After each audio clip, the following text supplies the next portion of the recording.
Em 1750, quando o rei Dom José I subiu ao trono de Portugal, depois da morte de Dom João V, Sebastião foi chamado à corte de Lisboa para ser ministro, a mando de Dom João. Em pouco tempo, Sebastião, José de Carvalho e Melo tornou-se a figura principal do Estado português.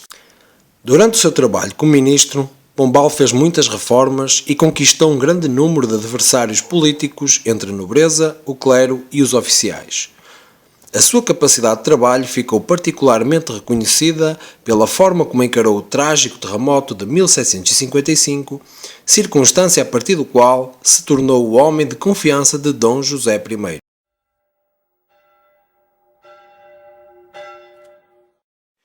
Foi no dia de Todos os Santos, dia 1 de novembro de 1755, que, logo pela manhã, se fez sentir nas ruas de Lisboa um grande ruído subterrâneo seguido do primeiro abalo. A maioria da população estava nas igrejas. Ninguém previa o que estava para acontecer.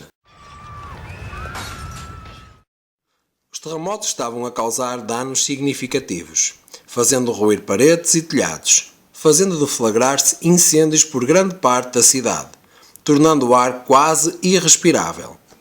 Foi todo este combinar de acontecimentos que acabaram por ferir, imobilizar e causar a morte de muita da população que estava nas suas casas e muitos dos fiéis que se encontravam nas igrejas. Em toda a cidade de Lisboa se ouviam os gritos da população aterrorizada, com os edifícios a desmoronar-se, os incêndios que deflagravam e com muitos corpos que obstruíam as ruas.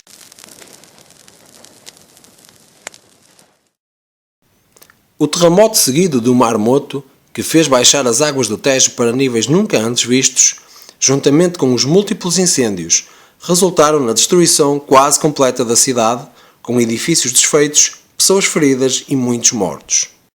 Este foi um dos terremotos mais mortíferos da história, cuja magnitude está estimada em 9 graus na escala de Richter.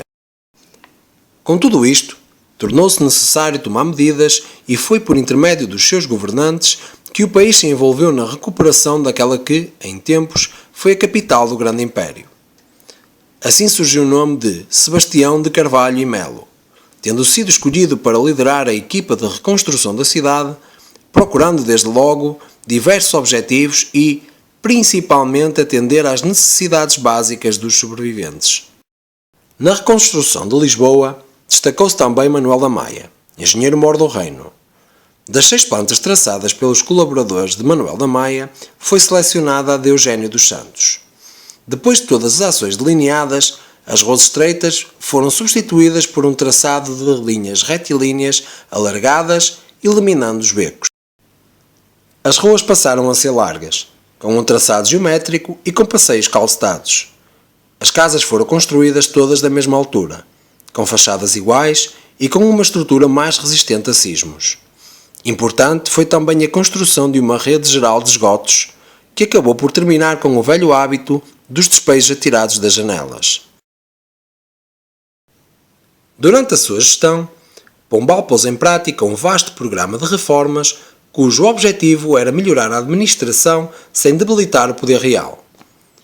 Esse programa de reformas visa o nível económico, religioso, educacional e social.